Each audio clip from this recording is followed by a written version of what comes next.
So hello, कैसे हैं आप सब लोग। आप जितने भी इस वीडियो में आए हैं उनको लॉ में अपना करियर देख रहे हैं, करियर बनाना चाहते हैं 12th के बाद, ग्रेजुएशन के बाद, ठीक है। तो इसमें हम सारी बात करेंगे और इसमें हम ग्राउंड रियलिटी की बात करेंगे। देखो, हमें करियर ऑप्शन में जिसमें हमें घुसना है उसकी हमें ग्राउंड रियलिटी पता होनी चाहिए। आई एम एडवोकेट रश्मिता और यहाँ पर मैंने बहुत सारी चीज़ों से बहुत कुछ सीखा है, समझा है, और मैंने इस करियर में बहुत सारी चीज़ें देखी हुई हैं जो मैं सब कुछ आपको यहाँ पर बताने वाली हूँ। और इसीलिए वीडियो के अंत तक बिल्कुल बने रहना है। देखो, फैंसी आप ये नहीं है कि लॉ बिल्कुल ही खराब है। लॉ में बहुत बड़ा करियर स्कोप है, लॉ में बहुत सारी चीज़ें हैं, लॉ में बहुत हाई पैकेजेस हैं। लेकिन अगर हम लॉ की बात करें तो यहाँ पर एक मेजॉरिटी ऑफ एडवोकेट और लॉयर ऐसे भी हैं जो सड़कों पे सब्जी बेच रहे हैं, जिनकी बिल्कुल भी कोई तनख्वाह नहीं है, जो बेचारे कुछ कमा ही नहीं रहे हैं। तो आपको हर रियलिटी देखनी पड़ेगी। तो सबसे पहले लॉ क्या है हम ये देखते हैं। तो 12th के बाद अगर आपको लॉ में घुसना है और लॉ एज अ करियर आपको ऑप्ट करना है तो आपको 5 ईयर इंटीग्रेटेड मतलब ग्रेजुएशन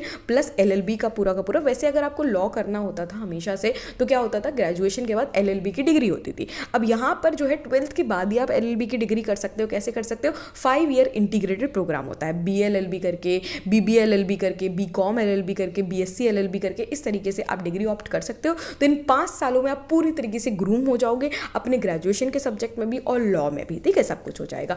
लेकिन अगर ऐसा है कि 12th के बाद नहीं है या किसी की ग्रेजुएशन हो गई है, अब उसको लॉ में जाना है तो वो LLB की डिग्री कर सकता है। 3 साल का कोर्स होता है। तो अगर आपको ग्रेजुएशन कोर्स लेना है तो उसके लिए क्लैट होता है, उसके लिए AI लैट होता है, ठीक है, उसके लिए स्लैट होता है। कई सारे एंट्रेंस एग्जाम हैं जिसके थ्रू आप टॉप मोस्ट यूनिवर्सिटी ले सकते हो। देखो, लॉ की NLU जो होते हैं, नेशनल लॉ यूनिवर्सिटी, वो टॉप मोस्ट कॉलेजेस होते हैं। अगर आपका उनमें एडमिशन हो गया फिर तो आपको कोई टेंशन वाली बात ही नहीं है।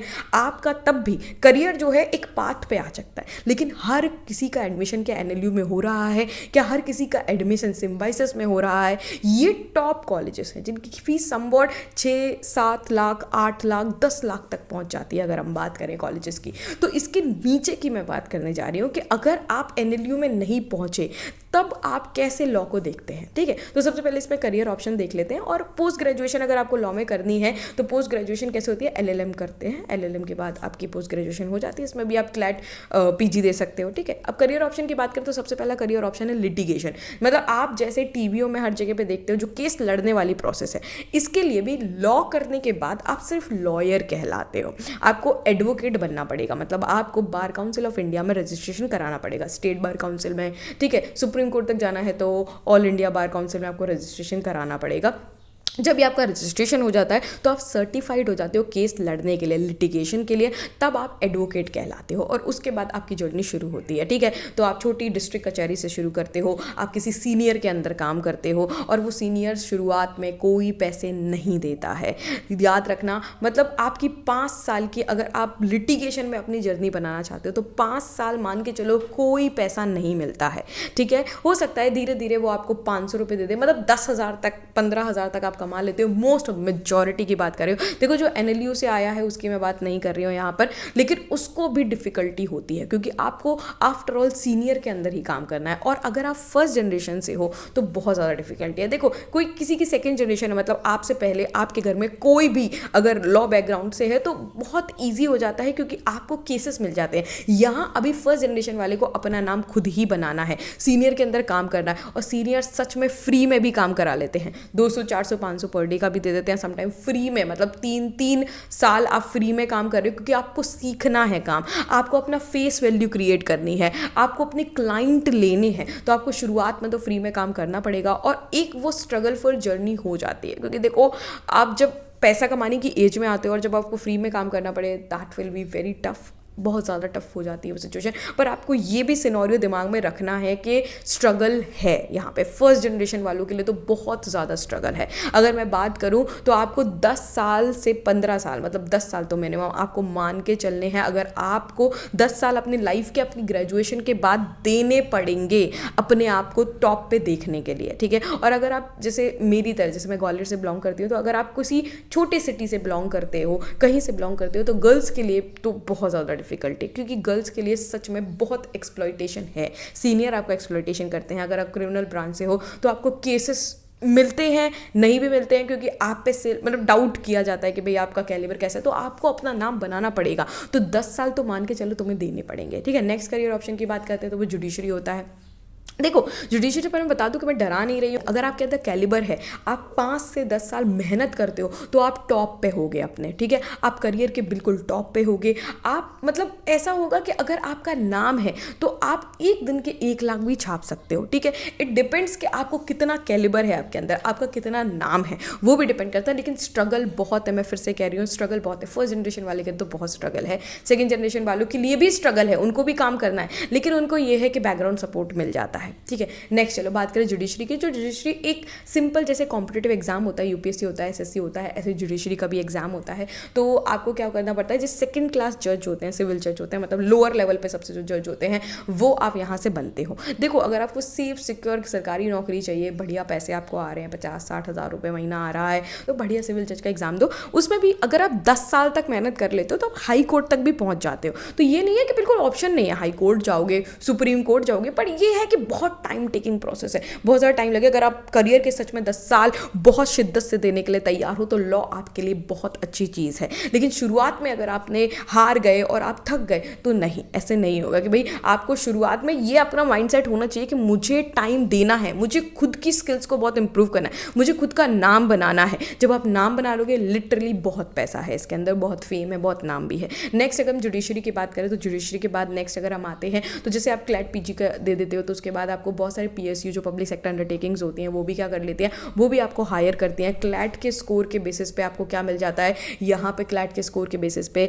आपको अच्छी जॉब मिल जाती है, उसमें अच्छी पोजीशंस पे आप आ जाते हो। तो ये इसके बाद कॉर्पोरेट सेक्टर भी बहुत बड़ा है। अगर हम कॉर्पोरेट सेक्टर की बात करें, उसमें भी जो कॉर्पोरेट कंपनीज होती है ना, बड़ी बड़ी कंपनीज, अगर आपने टॉप यूनिवर्सिटीज़ ली हुई हैं वो पहले हायर करती हैं। जो आपकी मिडिल यूनिवर्सिटी से, लोअर यूनिवर्सिटी से आया है, उनको मतलब हायरिंग आपकी स्किल की बेसिस पे आप धीरे धीरे करके हो जाए तो पैकेज अच्छा नहीं होता है, ठीक है। तो आपको सच में अगर आप किसी लो यूनिवर्सिटी से हो तो आपको बहुत ज़्यादा मेहनत करनी पड़ेगी खुद के ऊपर, आपकी कम्युनिकेशन स्किल्स बहुत अच्छी करनी पड़ेगी, अपनी नॉलेज बहुत ज़्यादा वाइड करनी पड़ेगी, अपना प्रेजेंस जो है वो बहुत ज़्यादा स्ट्रॉन्ग करना पड़ेगा, तब जाके होगा। क्योंकि भाई वही है, जो टॉप नॉच के हैं वो ले जाते हैं जॉब्स को, ठीक है। तो कॉर्पोरेट सेक्टर भी एक है। इसके अलावा अगर मैं बात करूँ तो यहाँ पर आपको टीचिंग एक बहुत अच्छा है कि भाई आप लॉ प्रोफेसर बन जाओ, बहुत ही बढ़िया करियर ऑप्शन है कि एलएलएम करो, एलएलएम के बाद आप पीएचडी करो और उसके बाद आप नेट जेआरएफ का एग्जाम दो और लॉ प्रोफेसर बन जाओ। Very nice. मतलब अगर मुझे लगता है सबसे सीधा